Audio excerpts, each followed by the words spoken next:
Hi, welcome to my studio, Art by Mojo. I'm Darlene. I'd like to show you a couple of things that I've come up with today. This is just a regular canvas. I've covered it with a few layers, probably 3 sheets of paper, and then covered it with contact paper. And I did this on both sides so that I can flip it over whenever I need to and use the other side. I'm working on this lizard. Don't ask me what kind of lizard it is because I have no clue. I'll just slide this over. You can see I've got part of him done. It's on a different paper than I've shown you before. This is the paper. It is a drafting film, a 0.005, and it's a 2-sided matte film. This is very important that you get matte film. Bring that up so you can see it a little better. And here's the manufacturer. Okay, as you can see through this because it is drafting film.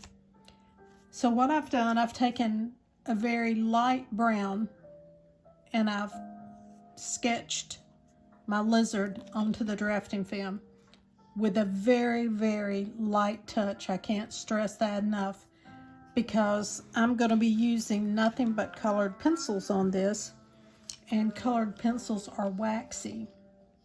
So you don't want to put a dark color on there. You can cover that up. But it's a little bit of work, and I'm going to show you how to do that. Let me turn the light on now so you can see it a little bit brighter.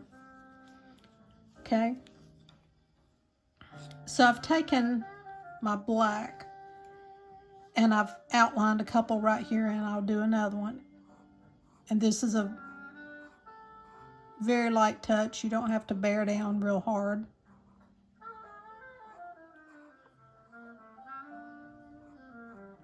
Okay, so we have 3 scales that we're going to work on today, and we should be right about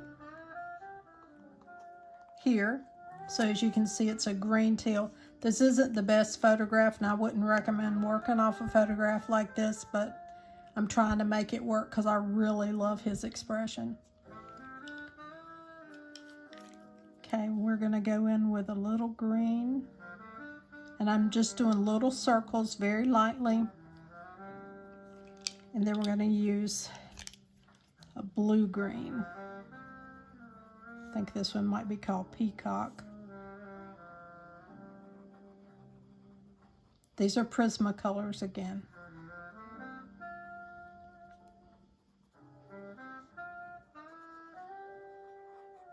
Okay, what I really want to show you is what you can do if you mess up. Okay, this was supposed to have that little bitty white. So I see that and I go, oh my, I left that off. Well, let me put it back on there. I am pressing really, really hard.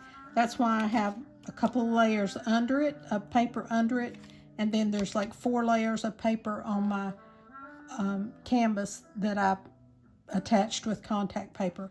It just gives it a slight cushion.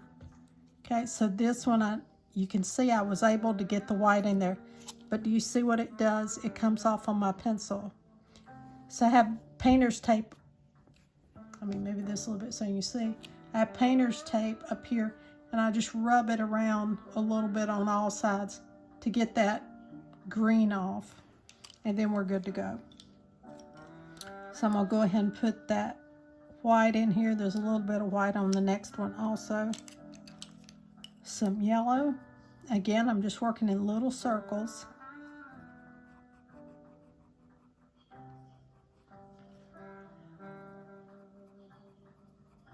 Okay, now I'm doing something right now that I want you to see. You see that I pulled down some black. We're going to pretend that was by accident. I'm going to check my pencil. There's a little black on there, so I'm going to rub it off. Make sure it's clear. And then I'm going to push really hard on the yellow. And it just makes that black go away. It's not really covering it up. It's really just pushing it to the side. I don't know if you can see it, but it's kind of piling up. And I just picked this up at the Dollar Tree, and I just brushed that off. If you wipe your hand across it, you're going to bring the black out onto the clear part, which is fine, because you can, here, let's just say, oh, I accidentally got green on there. This paper is wonderful because it will erase.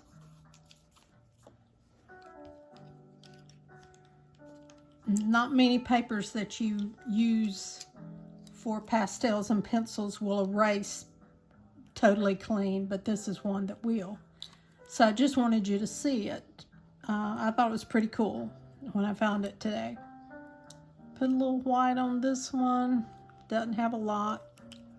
And I did it very lightly so I can go over it with the green.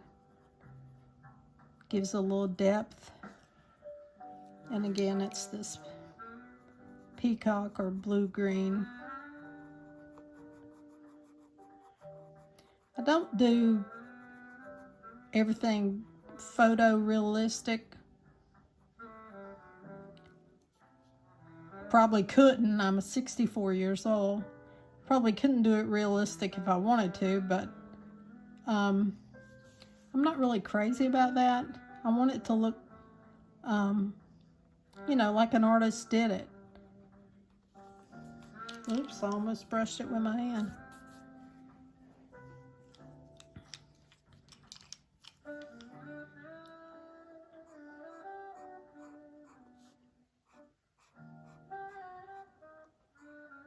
Sometimes I just like to do these on the drafting film because they're just fun, and it's really cool to watch how the colors kind of blend on here, but then and how that if you do make a mistake that it can be corrected very simply. I'll probably add some more colors to these. You can't layer a whole lot on here, I will tell you that too. It's a one-hit kind of paper, if you will, or film. You can layer a little bit. If you see right here, I'm putting some olive green in on that lime, and there's a little bit of curve right there in my black. If I push hard, I can take that off. Just brush it away.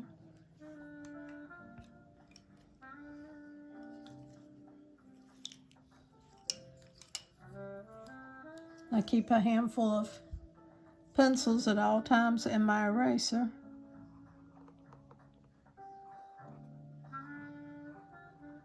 I use a couple of different erasers. I use this type pencil eraser for small areas, and I sharpen it, and then the end gets real flexible, so I take my scissors and cut it at an angle so you can go in there. Look how good this erases. I mean, that's just perfect. Perfect. Just brush it away. And we'll put it back in. Wasn't a mistake. I just wanted you to see how it works. And of course, I'm not going to do this whole thing tonight, but I just wanted to let you see how flexible this paper is and how easy to use, because it is erasable, and you could just, I guess you could push hard enough to make a hole in it. That would be something you couldn't correct, but because I have the, you know, like 4 layers of paper under it, it works pretty good. Gives it enough flex.